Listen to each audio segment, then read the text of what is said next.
Comment personnaliser un menu via l'éditeur de site de WordPress? C'est ce qu'on va voir tout de suite dans ce tutoriel vidéo. Alors, rendez-vous dans Apparence, éditeur, pour ensuite cliquer sur Navigation, parce qu'on parle de menu de navigation.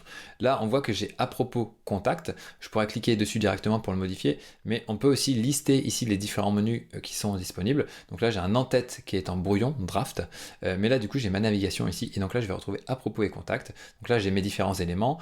En cliquant sur les trois petits points ici, je peux renommer le menu. Par exemple, je vais l'appeler navigation principale pour pouvoir savoir un petit peu où j'en suis. Peut-être que je pourrais avoir une navigation de pied de page, etc. etc. Donc là, je retrouve mes pages, je peux les glisser, déposer comme je le souhaite.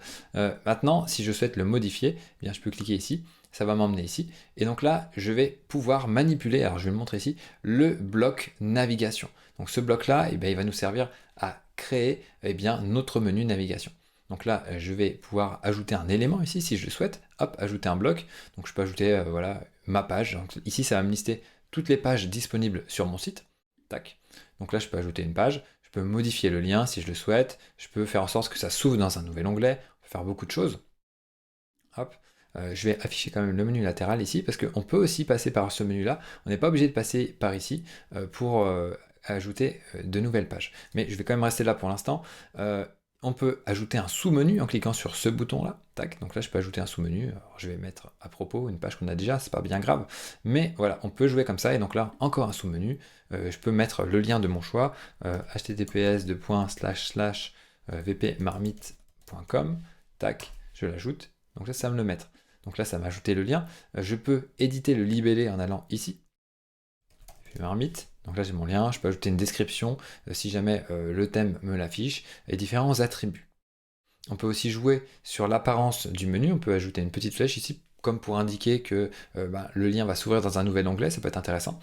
Sinon on laisse par défaut. Après on joue sur la typographie et voilà, c'est à peu près tout ce qu'on a ici. Ensuite on peut revenir sur le menu principal ici.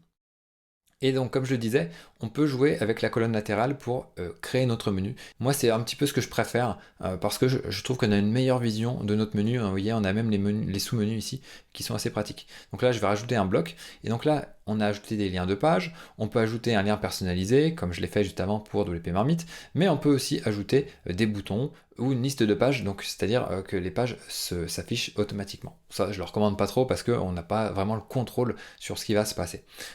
Donc là, je vais ajouter par exemple un bouton, ça peut être super intéressant.